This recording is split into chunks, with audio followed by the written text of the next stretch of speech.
Hey guys, I'm ChimereNicole. Welcome back to the channel. I wanted to film a Q&A actually about some questions that I received over on my Instagram about my recent weight loss and my 30-day walking challenge. I feel that creating a video is a lot better and I can answer some frequently asked questions. So we're going to jump right into today's video. So a few tips that I want to share that I feel really helped me become successful during my 30-day challenge was creating a consistent schedule. My schedule was the same almost every single day. I would wake up between 5:45 and 6:30 to get my morning walk in. Typically because the sun had not come out fully and it wasn't as hot or humid, and I was able to be comfortable during that walk and not sweating profusely from the sun.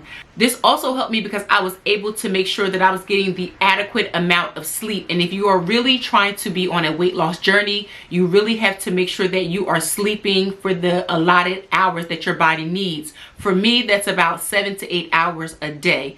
Now, 7 to 8 hours a night. Now I'm definitely able to get 6 hours and be okay, but I know that in order for my body to really recover, 7 to 8 hours is adequate for me. So depending on what your schedule is, I would definitely say you don't have to do your workouts in the morning. I just find that working out in the morning for me definitely helps to really get my day started. So depending on what your schedule is during the day, if you can get up and get it done early, it will really help to set your day up for success.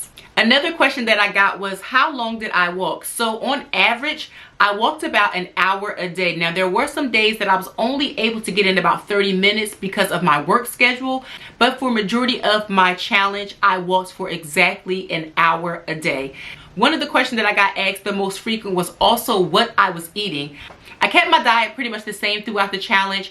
I'm a really picky eater anyway, so that wasn't that difficult. However, I didn't want to try to incorporate all these crazy technical recipes, especially like starting out. I'll start to do that a little more as I progress, but I didn't want to start adding too much stuff to the diet to overcomplicate it. I ate the foods that I liked that were healthy. I eliminated the foods that were bad. I kept it really simple. So you know, sugar is bad, alcohol is bad. I eliminated that as much as possible. I incorporated more vegetables into my diet, more lean proteins. I cooked all of my meals with the exception of one. I had a half a cheesesteak one day earlier on, but outside of that, I ate all of my meals at home unless I was getting a salad and it was something that I could control what was going into it. Outside of that, I made all of my meals at home. I made sure that I packaged all of my lunches. If I was working late, I packed my dinner and also my snacks because I am a really big snacker. So I made sure that I had something to snack on in the event I didn't have enough food, or I was just running late, or I was going to be out and not home. I always had something with me that was healthy. For me, it was cucumbers because I eat those like water and I love them so.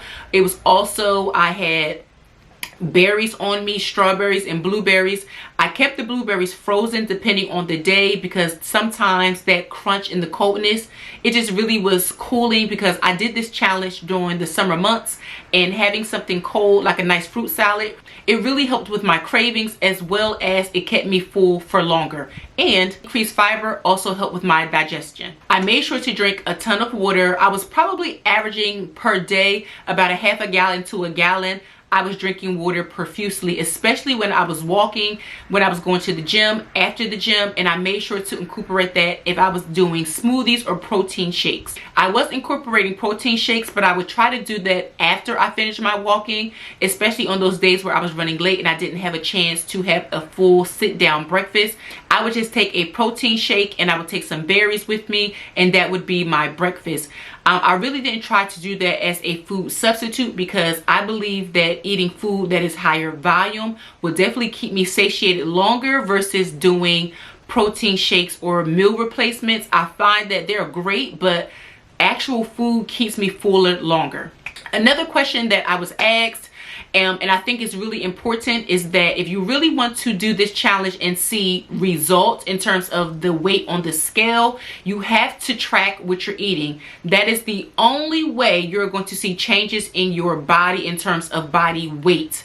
body mass, your body composition may change because you're now building muscle and you're turning your fat into muscle. But if you're actually trying to see a decrease in the scale, you have to track what you're eating. So for me, I use an app called MyFitnessPal, and I would track my calories, my macronutrients, and everything that I was eating. And when I did that, I realized that I was overeating by hundreds of calories. That snacking I was doing every day was adding up quickly, and I realized on a few of those days of me actually tracking my calories that most of my snacking was replacing the calories that I was eating in actual meals. One day I had about 800 and something calories just on snacks, not even full-blown meals, and I was still hungry on those days. So I of course stopped that snacking, and I replaced those snacks with actual healthy, dense foods that will keep me fuller longer and that will keep me satiated. That was my number one tip. Tracking the food that I was eating really helped me to see some changes on the scale. Another question was, how many calories was I eating? Now, I don't want to really answer that question, only because the calories that I eat for my body weight and my height are going to vary from person to person. So I don't want to say that, you know, eating 1,200 calories is the wave or that's the way to go, because your body is going to need something that my body is not. So if you get onto apps like MyFitnessPal, or there are various amount of websites that can help you track how many calories your body needs according to your weight and to your height, as well as to what your goal is. So depending on what your goal is and how aggressive you want to be in your weight loss, there are websites that can help you. I will link a few below that I have used or that I recommend, that will help you track how many calories that you need to eat in a day in order for you to get to whatever your goal is in whatever allotted amount of time. I also do want to mention that I am still doing my daily walk-in. I am tracking my progress like I did in my previous video, but I also am going to be filming another video for you guys very shortly. So if you have not subscribed, this will be your opportunity to do so, because I love these challenges. Doing them either weekly or bi-weekly have really also kept me consistent, but they have really kept me on track with my weight loss goals, and I just enjoy making these types of videos. So if you haven't done so already, make sure you subscribe, because you love me. And last but not least, the question that I was asked the most on my Instagram was, will I be doing this challenge again? And if so, can you guys do it with me? Abso-freaking-lutely. That would be amazing. I would love to do this challenge with you guys. So if you guys are interested, please let me know in the video description, maybe with a thumbs up or just a hey girl, hey. I would love to do this challenge with you guys, but I would need to make sure that we have full participation in order for me to do so. So let me know in the comment section if you guys want to do this challenge again with me. I would love for you guys to join me. It was a wonderful challenge, and I would love to encourage you guys, if you're going to be doing a 30-day walking challenge, I'm your girl. So that's it, guys, for my most frequently asked questions regarding my 30-day walking challenge and weight loss challenge.